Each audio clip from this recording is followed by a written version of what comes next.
बच्चों देखो, आज अपन नया चैप्टर पढ़ेंगे, चैप्टर नंबर 4, और इस चैप्टर का नाम है linear equation in two variables. देखो, क्लास 8 के अंदर आपने linear equation in one variable पढ़ा था, ठीक है, जिसमें आप क्या करते थे, एक्स की वैल्यू फाइंड आउट करते थे। जैसे इस तरीके से कोई क्वेश्चन लिखा रहता था कि जैसे ये x/2 माइनस 2 प्लस इस तरीके से ऐसे कोई क्वेश्चन होता था, और इसमें आपको क्या करना था, एक्सरसाइज नंबर मे बी 2 या 3 होगी जो आपने 8th क्लास में पढ़ी है, linear equation in one variable.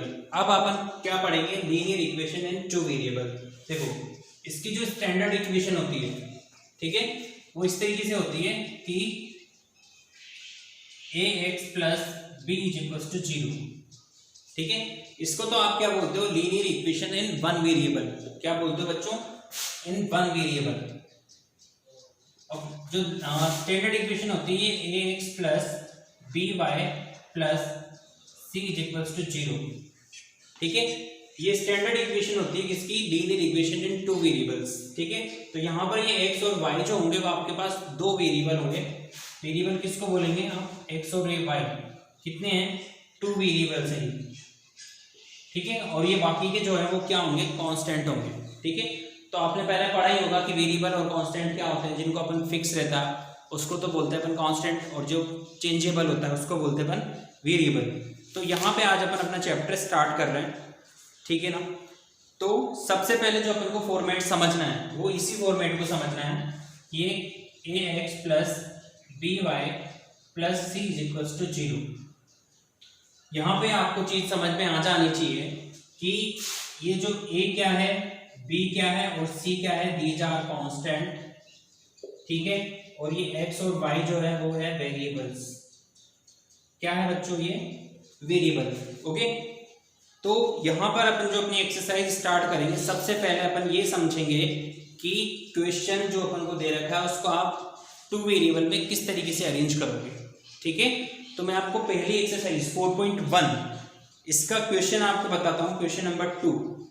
पहले 2 बताऊंगा, बाद में 1 बताऊंगा। क्यों बता रहा हूँ, क्योंकि आपको क्वेश्चन नंबर 1 के अंदर इसको अरेंज करना है।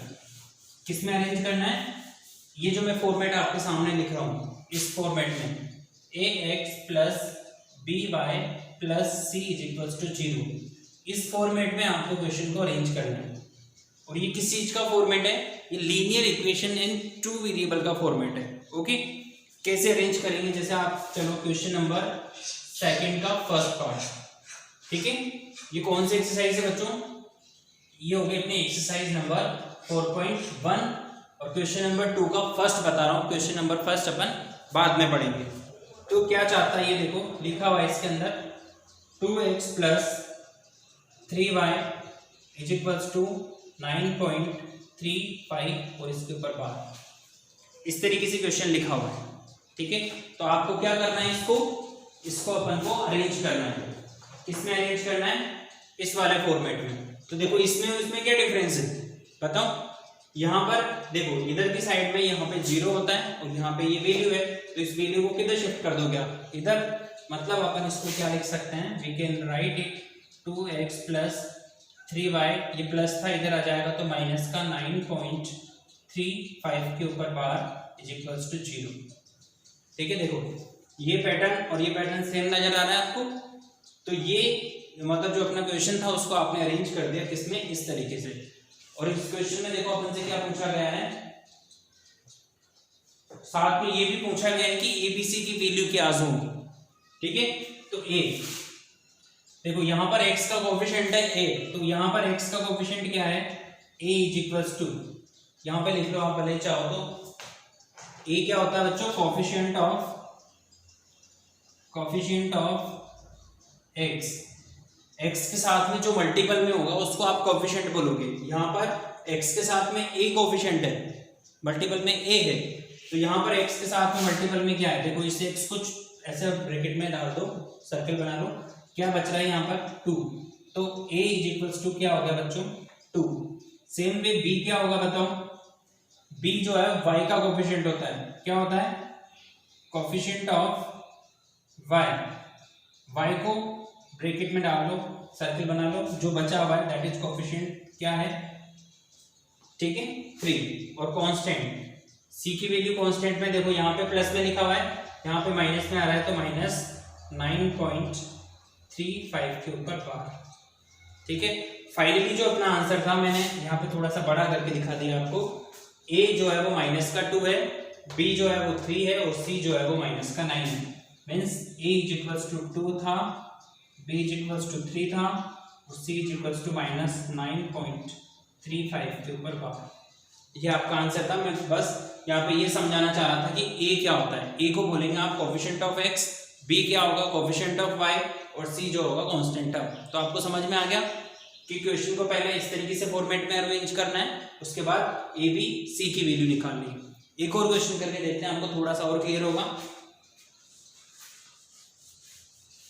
देखो इसी का सेकंड पार्ट अपन करके देखते हैं और इसी के सेकंड पार्ट में जो लिखा हुआ है वो है,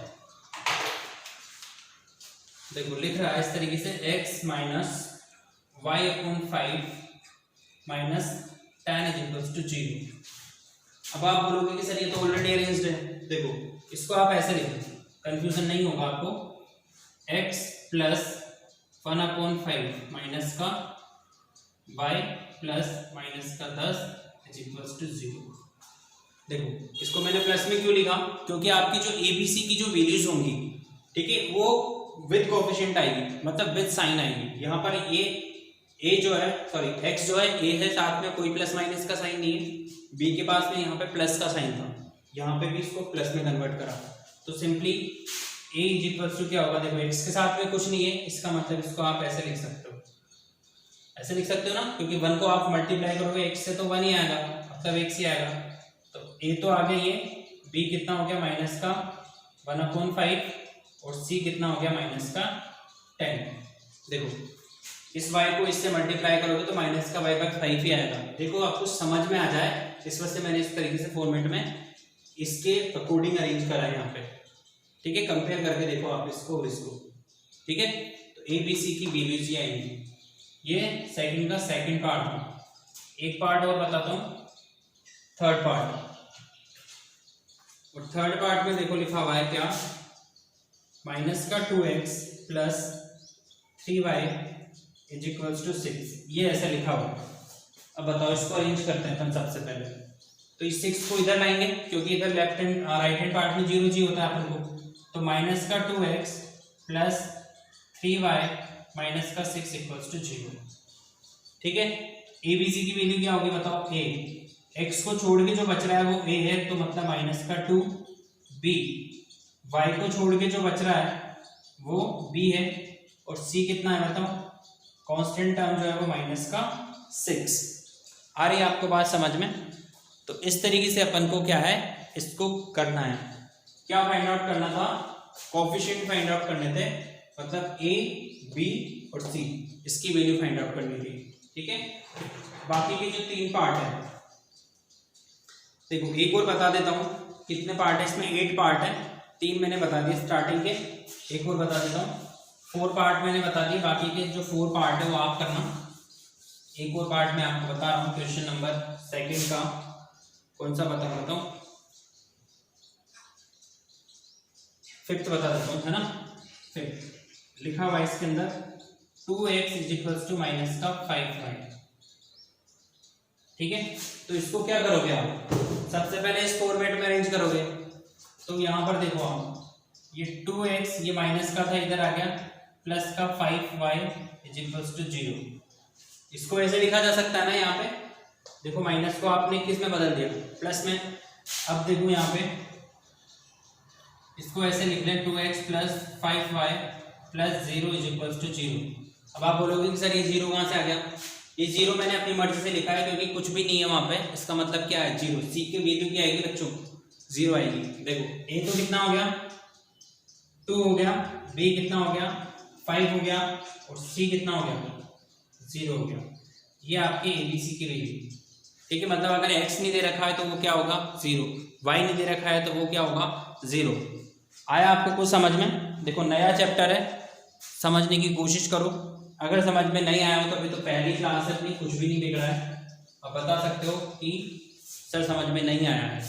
ठीक है, और एक चीज़ और बता दूं आपको, जो भी प्रॉब्लम हो आपको, अगर जैसे ग्रुप में आंसर नहीं मिल रहा है या आप जो वीडियो होता है उसके नीचे कमेंट में आप कमेंट करते हो, देखो कभी कभी क्या होता है मैं प्रॉपर रेगुलर तो ऐसा होता नहीं हमेशा नेट चला रहा हूँ, आप किस टाइम पे पढ़ रहे हो, ठीक है, उस टाइम पे आप कमेंट करोगे, मैंने आपका कमेंट देखा नहीं, ठीक है, तो आप चाहो तो जिस ग्रुप में आप पढ़ रहे हो उस ग्रुप में मेरा भी नंबर ऐड है, ठीक है, तो आप उसमें आप मुझे मैसेज कर सकते हो कि सर ये हमें समझ में नहीं आया।